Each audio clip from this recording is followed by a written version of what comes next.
very good morning, everyone.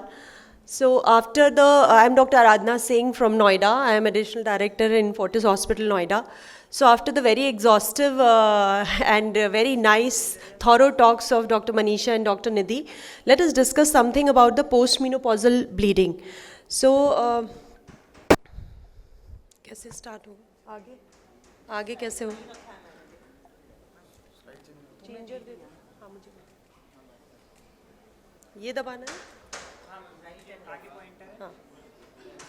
So, first of all, I would like to thank the organizing team for their efforts and for giving me this opportunity. Thank you very much for this, organizing this wonderful conference. So, hysteroscopy in postmenopausal women is a topic which is very close to my heart because these women are usually the old age and they are, they are relaxed. That they are now the period have stopped, and suddenly when the bleeding comes, then it is a lot of anxiety for the patient as well as their relatives and their children. Everybody is worried. So the hysteroscopy acts as a gold standard, minimally invasive diagnostic and therapeutic tool for evaluating endometrial pathology in postmenopausal women, particularly for managing the postmenopausal bleeding. It provides direct visualization at the same sitting. We can just identify the polyps, fibroids, malignancy, and the sensitivity of hysteroscopy is 97% and specificity is 98.6% in identifying and dealing with the various pathologies. So what are the key roles and applications? So key roles that it evaluates the postmenopausal bleeding well. Targeted biopsies can be taken from the pathology, direct visualization is there. Diagnostic and therapeutic. So see and treat approach is there. At the same sitting you can see the pathology, you can remove the polyp, you can, the treatment of hyperplasias and polyps and maybe small fibroids. Management of incidental finding is also there. Whenever the patient is not bleeding and the endometrium is thickened, then you can evaluate it. So what is the clinical significance of the hysteroscopy? Because it prevents the major surgery in these patients. In 67.7% of the cases, it has been found that with hysteroscopy, you can directly treat the patient at the same time. And also it assists in the precise staging of the endometrial carcinoma. And office hysteroscopy can also be done in 74 to 87% of the patients if the thin scope is used without the help of general anesthesia. What is the relation with the postmenopausal bleeding? So postmenopausal bleeding, we know that any bleeding occurs 12 months after the menopause is postmenopausal, but any bleeding which is occurring after the 6 months of amenorrhea should also be, very well investigated thoroughly. And the total postmenopausal women, 3% postmenopausal women develop the postmenopausal bleeding, but out of these 3% patients, 10 to 15% patients can have the endometrial cancer. So it is our duty to thoroughly investigate these patients, that these cancer patients should not go missed. And around 90% of the endometrial cancer presents as postmenopausal bleeding. So that is also one of the, the important feature of the endometrial cancer. So what are the causes of postmenopausal bleeding includes atrophic vaginitis, vaginal, cervical, and endometrial polyps, endometritis, trauma, sometimes pruritus vulva or the vulval dystrophies, and exogenous estrogens like hormone therapy, and even the plant-based estrogen, phytoestrogens can cause postmenopausal bleeding. So this is the table from the textbook. So exogenous estrogen is cause of 30% of the cases of postmenopausal bleeding, atrophic endometritis or vaginitis in 30%, endometrial polyp or hyperplasia in 37%, then endometrial cancer in 15%, and miscellaneous is 10%. So what are the challenges of performing hysteroscopy? As very rightly said by Dr. Manisha, that the patients are elderly patients, they have comorbidities, there is atrophic cervix, totally flushed cervix you can get on PS examination. The uterus-cervical ratio is altered. The uterus is small, the cervical canal is elongated. And once you cross that cervical canal, you are not able to negotiate the stenosed cervical os. So these are the challenges of these patients. So one should use a very small diameter of hysteroscope, use a thin, smaller diameter like 3.5 or 2.7 millimeter hysteroscope to minimize the discomfort and eliminate the need of general anesthesia. The direct biopsy is always performed, directed endometrial biopsy, especially if an abnormality is suspected. As the diagnostic accuracy, as we have discussed, it is 100%. Then manage cervical stenosis. You can give misoprostol. I think you all must be using misoprostol in these patients, but sometimes it is very, very stenosed still because these are postmenopausal patients. So cervical stenosis, I will be just showing in my video that how to deal with it. Hello. Localize the internal os with hysteroscope is one thing which I practically found it. It is very, useful. So whenever you are not able to negotiate. So these are the case reports of my cases. इसको video को play करना जरा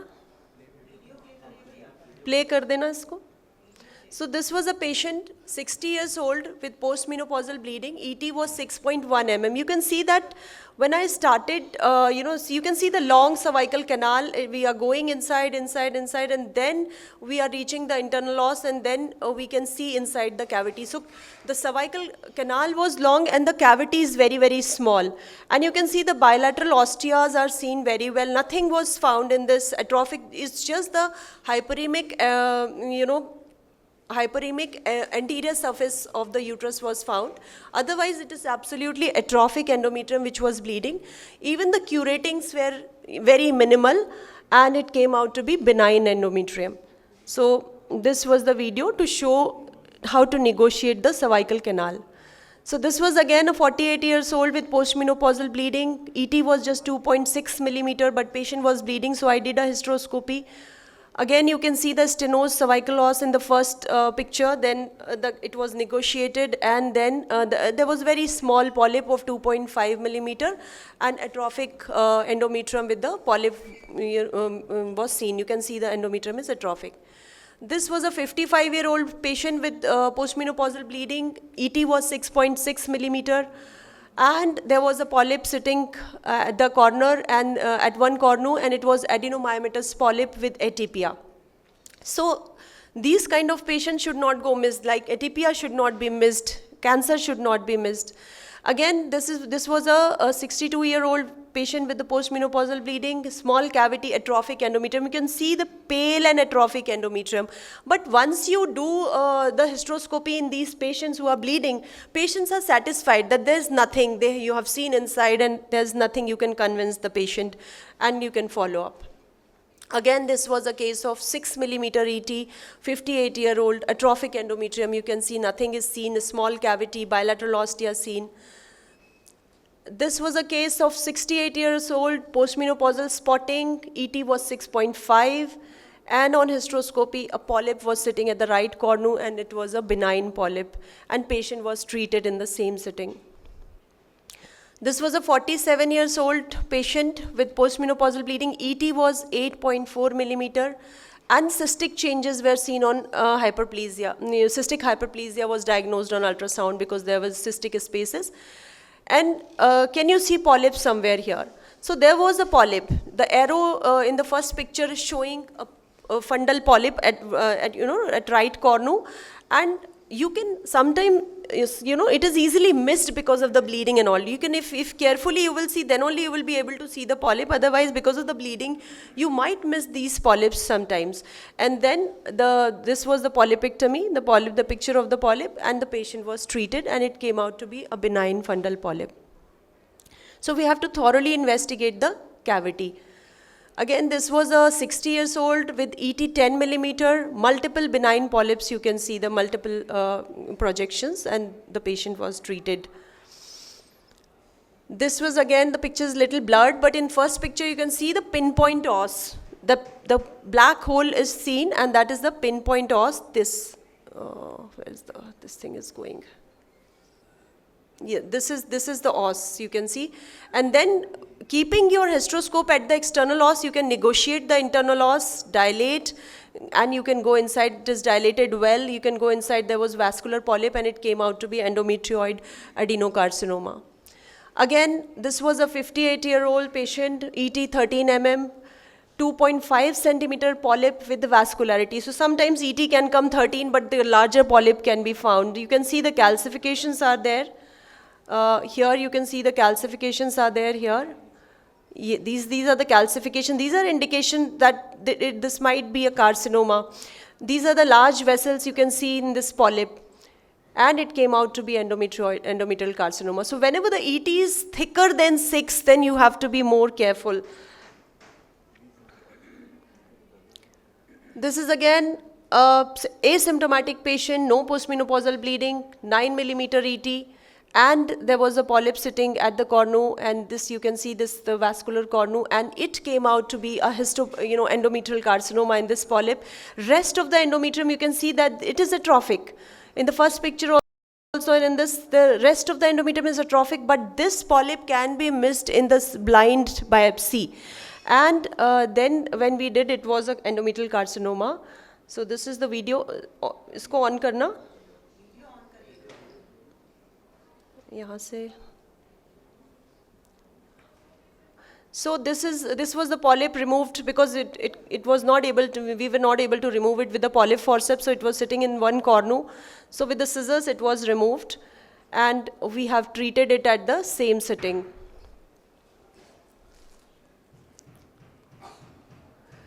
And this was a very interesting case, 60 years old, ET 14 mm, thick vascular endometrium on, found on hysteroscopy, and the biopsy came out hobnail metaplasia. To my surprise, hobnail metaplasia, video on karna. So this is the picture of the hysteroscopic view of video. So this is the hysteroscopic, you can see the fluffy, flaky, polypoidal endometrium all around filling the cavity. Even the osteas are visualized with difficulty. So this is the kind of, the picture of hobnail metaplasia. I was thinking that it is going to be either hyperplasia or maybe cancer, but it came out to be hobnail metaplasia. So some theory about hobnail metaplasia of endometrium is that any condition which causes abnormal endometrium, including hyperplasia, can lead to hobnail metaplasia. So it could be an endometritis, it could be atypical hyperplasia, it could be endometrial carcinoma, and even PCOS, bacterial infections, and foreign body. So usually it is benign, but if there is recurrent, the metaplastic changes, if they are associated with atypical features, atypical cells are there, or if recurrent bleeding is happening, recurrent biopsies are needed, then the careful workup is required in these cases of hobnail metaplasia. So we should be, thoroughly following these patients. Now this was again a 59 years old, ET 30 mm, a growth with large vessels. The biopsy came out to be endometrial carcinoma. So what I have found that when the ET was thicker, like 15 plus or 16 or 30 or 25, then the chances of cancers were high. Now this was a very interesting recent case I did. This was a patient, 72 years old patient of a CKD. She was on dialysis, on heparin, and coming with the 2 anxious daughters, already in a bad shape. The patient was bleeding. In these patients, you think that what are you going to do with the postmenopausal bleeding when they are coming, at such a critical, already critical patients. So anyways, the TVS was done, the ET was 10 millimeter. And on hysteroscopy, somehow the PAC fitness was obtained for this patient. Heparin was, stopped for 24 hours, and then that way, with the high risk and under spinal, this hysteroscopy was done. Then you can see the vascular polyps were found. There were 3-4 vascular polyps, and they were friable also. So it was looking like a endometrial carcinoma. That probably it is the endometrial carcinoma. But to my surprise, it was the cystic atrophy of the endometrium. I confirmed with my pathologist that whether it is carcinoma, you check again. But she said it is just cystic atrophy of endometrium. So maybe you can see that cystic atrophy of endometrium looks like this. I have seen it for the first time. And the patient was treated. Patient was relieved of the bleeding. All the polyps were removed with the hysteroscopy. So that high-risk patient, at least stopped bleeding, and she is continuing with her dialysis then. This is the last case when not to do a hysteroscopy. So we all know that whenever there is pyometra or endometrial collection, do not go for over-enthusiastic hysteroscopy. In these patients, this was a recent case. I did and if at all you need to negotiate, just keep at the external os, just see your internal os, remove your hysteroscope, don't go beyond that. And put a, then the feeding tube was put, and see, this was a thick caseating pus.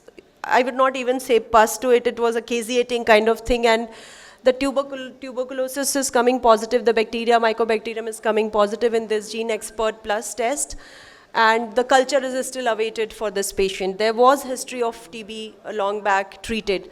So these are the cases when we should not do hysteroscopy.